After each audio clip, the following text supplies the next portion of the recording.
The first impression is made within seconds. So if you want your new client to know, like, and trust you so that you can properly help them, then you need to be able to build rapport fast.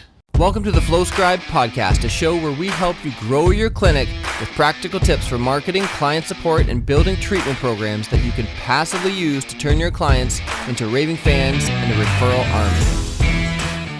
Hey, this is Doc Yates. This is the FlowScribe podcast brought to you by FlowScribe.com. And today I want to lay out 6 steps that you can use during your appointments to build quick and deep rapport with each client so that you can help them reach their goals and keep them as clients for life. So clients need to know, like, and trust you. Now, in all honesty, the rapport building starts before they even get to the office. Already having, good information on your website, marketing sequences that have already got to them that have been tailored to them, presenting yourself as an expert. All of these details, having great reviews, all of these things play a role in your rapport. The moment they show up in your office, dressing and looking the part plays a part in your rapport building. But now we're going to talk about things that I'm not going to say out of your control, that are in your control, because all of those things are in your control. But these are the things that once they're in the door, what else are you going to do so you can deepen the rapport with the client? So 6 quick steps to develop deep rapport with your clients. Let's get into it. Number 1, it's all about in the way you greet them. Sorry, quick phone call there. It's all about in the way you greet them. So when you greet them, when someone comes in, even if they're initially feeling low, you don't know what they're feeling like when they first come in. But when someone asks, how are you doing? You need everyone in your office to appear as positive as possible.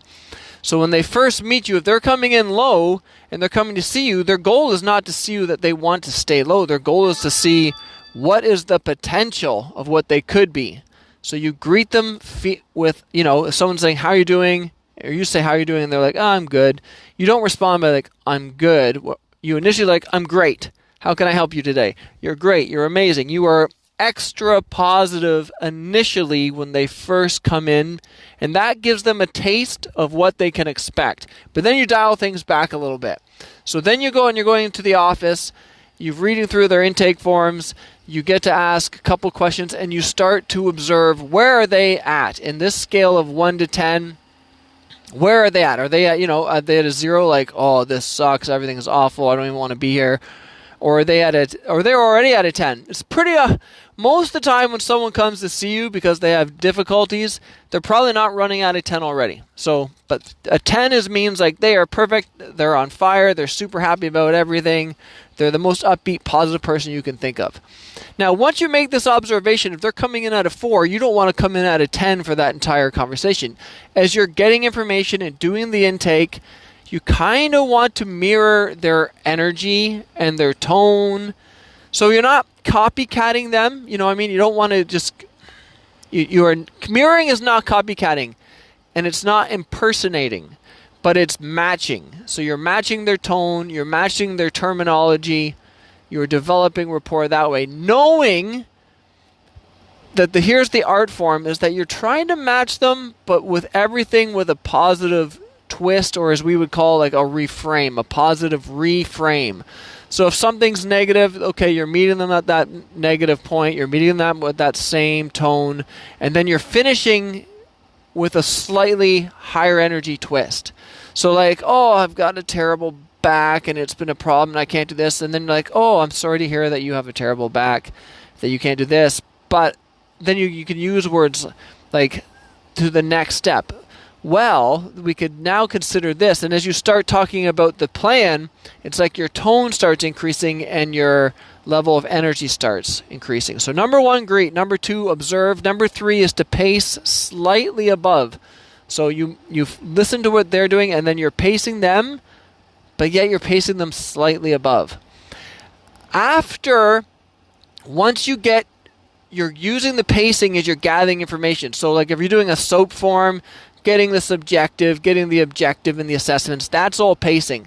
Now you shift into the treatment plan, and that is when you move into leading.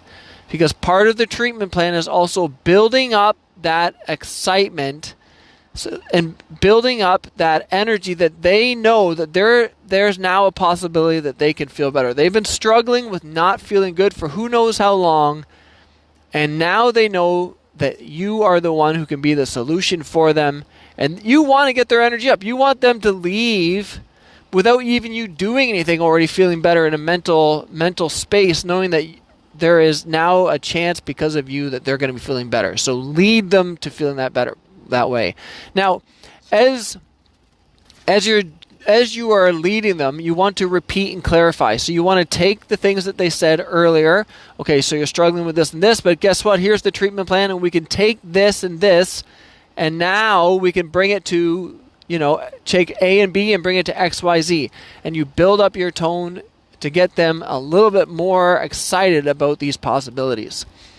Finally, as you're leading, you want to also include a positive example. Especially if you've been in practice for a while, you probably have tons of positive examples. So my suggestion for this, when you're leading with a positive example, you don't want to say, oh, I had another client who was just like you. Don't say that they're just like someone else. People don't want to be compared to being exactly like someone else. They want their problems to be their own unique problems. But you can say, I've had clients who are in similar situations, who had similar issues. There is differences, but they shared these similar but not same. Similar but not same. And then you can discuss how the benefits that they got doing these programs as well. So it's almost like a testimonial, but it's not a testimonial. You're recalling a similar story of the events that someone else had. And sometimes the clients will even ask you that, like, have you ever treated anything like this? What's your experience with this? What type of results do you get like this?